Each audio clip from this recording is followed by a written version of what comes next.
राधे राधे दोस्तों, श्री राधे कृपा ज्योतिष में आप सभी का हृदय से स्वागत है। दोस्तों, आशा करता हूँ आप सब लोग एकदम अच्छे और एकदम स्वस्थ होंगे। ज्योतिष की इस यात्रा में आप सभी का स्वागत है। मैं हूँ आपका एस्ट्रो मित्र पंडित ललित शर्मा। दोस्तों, आज जिस विषय पे हम लोग चर्चा करने के लिए उपस्थित हुए हैं वो है कि पंडित जी, मेरे पास नौकरी मिलती नहीं है। मैं काफ़ी संघर्ष कर रहा हूँ और मुझे मनचाही नौकरी नहीं मिल पाती। इससे संबंधित कुछ सूत्र हमें बताइए और हम कुंडली से कैसे देखें कि ये व्यक्ति जो हमारे पास आया है इसको नौकरी नहीं मिल पा रही है, तो इसके पीछे क्या कारण है। दोस्तों, वीडियो की शुरुआत करने से पहले आपसे अनुरोध है, अगर आपने अभी तक अपने इस चैनल को सब्सक्राइब नहीं किया है तो सब्सक्राइब कर दीजिए, बेल आइकन पे क्लिक कर दीजिए ताकि आपको टाइम टू टाइम नोटिफिकेशन मिल सके। जब भी हम लोग वीडियो बनाते हैं तो उसका आपको नोटिफिकेशन मिल सके टाइम पे। ठीक है दोस्तों, और अगर आपके कुछ सुझाव हो, कुछ प्रश्न हो, तो आप मुझसे कर सकते हैं। मेरा व्हाट्सएप नंबर और मेरा कॉन्टैक्ट नंबर मैं डिस्क्रिप्शन पे अवेलेबल करा देता हूं, और इस पे भी आप कमेंट्स डाल के अगर आपको कोई क्वेश्चन पूछना है ज्योतिष से रिलेटेड तो आप पूछ सकते हैं। ठीक है दोस्तों, अगर आप ज्योतिष सीख रहे हैं या ज्योतिष का कोर्स कर रहे हैं या प्रैक्टिस कर रहे हैं ज्योतिष के क्षेत्र में, तो वीडियो काफ़ी महत्वपूर्ण होने वाला है। मेरा आपसे अनुरोध है, वीडियो को स्किप न करें। मैं आपको एक एक सूत्र बताऊंगा, और ये कोई सूत्र आपको ऐसा नहीं है कि आपको किताबों से मिलेगा, ये ज्योतिष के क्लासिक से मिलेगा। ठीक है, ये कुंडलियों पे लगाया गया सूत्र है। ठीक है, और कैसे हम लोगों ने ये देखा कि नौकरी न मिलने के पीछे, मनचाही नौकरी न मिलने के पीछे कारण क्या होता है, और कब आपको अच्छी नौकरी मिलती है ये भी मैं बताऊंगा कि कौन से ऐसे चांसेस बनते हैं, कौन सी ऐसी दशाएं होती हैं, अंतरदशाएं होती हैं जिसपे आपको नौकरी मिल सकती है। ठीक है, बशर्ते आपको उस समय एक्टिव रहना है। ठीक है, तो देखिए, जब आप बात मैं D1 चार्ट की करता हूं, उसके बाद मैं दूसरे चार्ट्स पे आऊंगा। लगन कुंडली जब आप देखते हो, जब आप लगन कुंडली का विचार करते हो और कोई अगर आपको चेक करना है कि आपकी नौकरी कब लगेगी, नौकरी लगेगी वो भी बेटर, अच्छी नौकरी जैसी आप चाहते हैं या जैसी आपने एजुकेशन प्राप्त की है। देखिए दोस्तों, कई बार क्या होता है, जब हम नौकरी देख रहे होते हैं, जब हम इंटरव्यू दे रहे होते हैं, तो जो हमने पढ़ाई की होती है उस फील्ड में हमको जॉब नहीं मिल पाती, नौकरी नहीं मिल पाती। हम काफ़ी संघर्ष करते हैं, काफ़ी हमको प्रॉब्लम्स आती हैं, टाइम निकलता जाता है, फिर हम थक हार कर जो भी हमको नौकरी मिलती है हम वो नौकरी कर लेते हैं फिलहाल। ठीक है, ये भी आपके योग बने होते हैं कुंडली में कि कैसे आपको नौकरी मिलेगी, कब मिलेगी, और कब आपका उसमें आपको संघर्ष मिलेगा या आपको सफलता कब मिलेगी, यह भी सब पत्रिका बताती है। ठीक है ना। तो सबसे पहले जो है आपको देखना क्या है कि नौकरी क्यों नहीं मिल रही, पहले मैं ये बताऊंगा।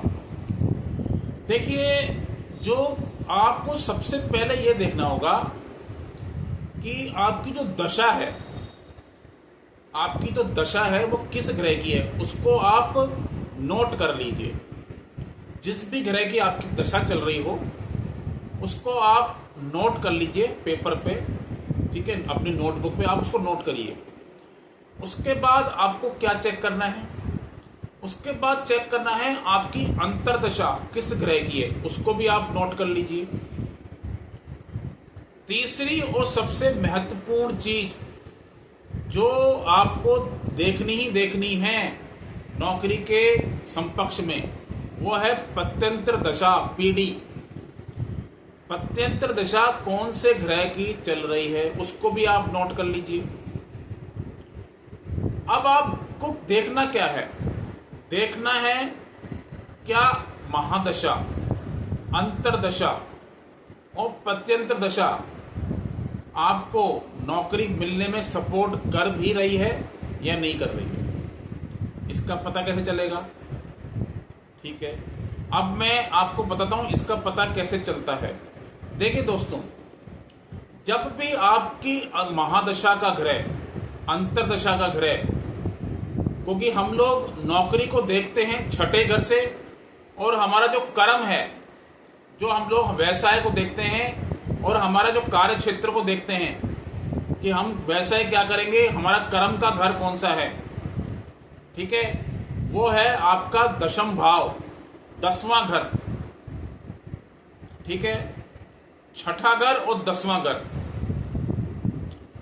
आपके छठे घर का संबंध और आपके 10वें घर का संबंध अगर महादशा में, अंतरदशा में और पत्यंतर दशा में पंचम हाउस से हो जाए, अष्टम हाउस से हो जाए और द्वादश हाउस से हो जाए, फिर से बताता हूं, अगर आपके 10वें भाव का संबंध और आपके छठे भाव का संबंध पंचम हाउस से, अष्टम हाउस से और द्वादश हाउस से हो जाए, मतलब 8वें घर से, 5वें घर से, 12वें घर से अगर बन रहा है इसी महादशा में, अंतरदशा में और पतन दशा में, तो आपको नौकरी मिलने में बहुत बहुत प्रॉब्लम आएगी, बहुत कठिनाई आएगी, बहुत दिक्कत आएगी। मनचाही नौकरी मिलने में बहुत दिक्कत आएगी, क्योंकि क्या है, जो पंचम भाव है वो आप देखोगे आपके 10वें भाव से अष्टम भाव पड़ता है, और ये आपके नौकरी वाले भाव, जो नौकरी का भाव होता है छठा भाव, उसको नेगेट करता है। नौकरी वाले भाव से ये द्वादश भाव होता है, पंचम भाव। तो मैंने जब सूत्र लगाया कई सारी कुंडलियों में, पत्यंतर दशा में या अंतर दशा में, आपका कहीं ना कहीं अगर पंचम भाव एक्टिवेट हो रहा है तो आपको नौकरी मिलने में बहुत दिक्कत आएगी। अगर पंचम के साथ अष्टम भी एक्टिवेट हो रहा है तब भी प्रॉब्लम आएगी, और 12वां घर अगर एक्टिवेट हो रहा है तब भी प्रॉब्लम आएगी। ठीक है, तो ये तो हो गई नौकरी ना मिलने के पीछे का कारण। एक चीज और चेक करना है। चेक क्या करना है, आपकी कुंडली के शनि देव, वो आपको चेक करने हैं, उनकी पोजीशन क्या है। शनि देव के साथ में कोई ग्रह बैठा है क्या, शनि देव के त्रिकोण में कौन कौन से ग्रह आ रहे हैं, शनि देव से पंचम और नवम में कौन से ग्रह हैं, शनिदेव किसके साथ बैठे हुए हैं ये चेक करना जरूरी है, और शनिदेव किस राशि में बैठे हुए हैं ये चेक करना जरूरी है। ठीक है, ये तो हो गया नौकरी ना मिलने का आपका कारण।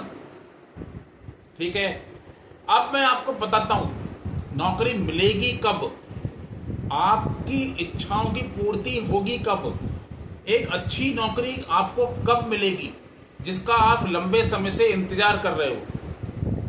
बहुत ही अद्भुत सूत्र है, आप ध्यान से सुनना जो मैं आपको बता रहा हूं। वही बात चेक करनी है, दशा, अंतरदशा और पत्यंतर दशा। जब भी आप 10th लॉर्ड के हाउस के 10th लॉर्ड आपका जो भी बना, आपका 10th हाउस का जो मालिक है, आपका जो भी लगन है, ठीक है, 10th हाउस आपके दशम भाव का जो स्वामी है उसको आप नोट कर लीजिए। दशम भाव के स्वामी को आप नोट कर लीजिए। उसके बाद चेक क्या करना है, नवांश कुंडली में देखिए कि जो आपको दशम भाव का स्वामी है ये किस राशि में गया। नवांश कुंडली में दशम भाव का स्वामी किस राशि में गया है, उस राशि के मालिक को, उस राशि के ऑनर को, कौन है वो ग्रह, उसको आप नोट कर लीजिए। उसकी अंतरदशा में आपको नौकरी लगेगी ही लगेगी।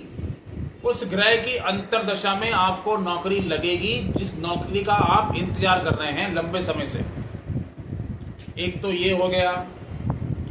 दूसरा सूत्र, आपके 11वें भाव में, आपके 11वें भाव में, एकादश भाव में जो राशि पड़ी हुई है, ठीक है, उसका मालिक आप नोट कर लीजिए। अब आपको इसको चेक कहां करना है? इसको चेक करना है दशमांश कुंडली में, D10 में। D10 में चेक करिए ये किस राशि में गया। उस राशि के मालिक को भी लिख लीजिए, उस राशि के मालिक कौन बना, उस राशि का ऑनर कौन है, उसको नोट करिए। उसकी अंतरदशा में भी आपको नौकरी लगेगी ही लगेगी। ये भी बहुत सटीक सूत्र है जो कुंडलियों पर लगाया गया है। तीसरी और अहम बात जो महत्वपूर्ण है, ठीक है ना, जब भी आपके चार्ट में बृहस्पति देव जहां भी आपके विराजमान हो, अगर तो उसके आसपास अगर शनि का गोचर हो रहा हो, शनि देव का गोचर हो रहा हो, खासकर पंचम और नवम में आपके बृहस्पति देव जिस भी राशि में और जिस भी हाउस में विराजमान है, अगर बृहस्पति देव के ऊपर से शनि देव गोचर कर रहे हैं या उसके त्रिकोण में गोचर कर रहे हैं, तब भी आपको नौकरी मिलेगी। ये सरकारी नौकरी भी दिलवाते हैं, और अगर आपको प्राइवेट नौकरी चाहिए, अच्छी कंपनी में चाहिए, फाइनेंस इंडस्ट्री में चाहिए, बैंकिंग इंडस्ट्री में चाहिए, तब भी आपको ये नौकरी मिलेगी ही मिलेगी। जब बृहस्पति देव के ऊपर से शनिदेव गोचर करते हैं या बृहस्पति देव के त्रिकोण में गोचर करते हैं, तब भी नौकरी दिलवाते हैं। और एक चीज, अगर आप दशा आपकी चल रही है मारक ग्रह की और अंतरदशा चल रही है योग कारक ग्रह की, आपको पत्यंतर दशा चेक करनी है। पत्यंतर दशा में जब जब शनिदेव एक्टिव होंगे, ये लिख लेना आप, पत्यंतर दशा में जब जब शनिदेव एक्टिव होंगे, उस समय पे आपको अपनी नौकरी बदलनी भी पड़ेगी। एक अच्छी नौकरी की तरफ भी आप जा सकते हो और आपको नई नौकरी भी मिल जाएगी। जो जिस नौकरी की आपको जरूरत है वो भी आपको मिलेगी जब जब शनिदेव की पत्यंतर दशा आएगी, PD, ठीक है ना। तो इस तरह से आपको ये सूत्र लगा के चेक करने हैं। और आपको नौकरी चाहिए, क्योंकि देखो नौकरी के जो कारक ग्रह हैं, जॉब के जो कारक ग्रह हैं, वो शनिदेव ही हैं।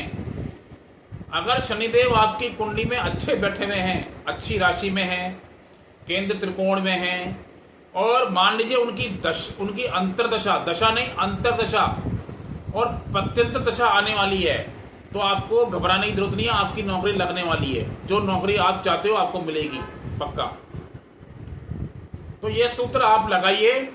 इससे संबंधित कोई भी आपको इंक्वायरी हो, क्वेश्चन हो, आप मुझसे पूछ सकते हो। तो दोस्तों आज के लिए इतना ही। नेक्स्ट एपिसोड में किसी और विषय पे हम लोग चर्चा करेंगे। नमस्ते, राधे राधे, जय श्री राम।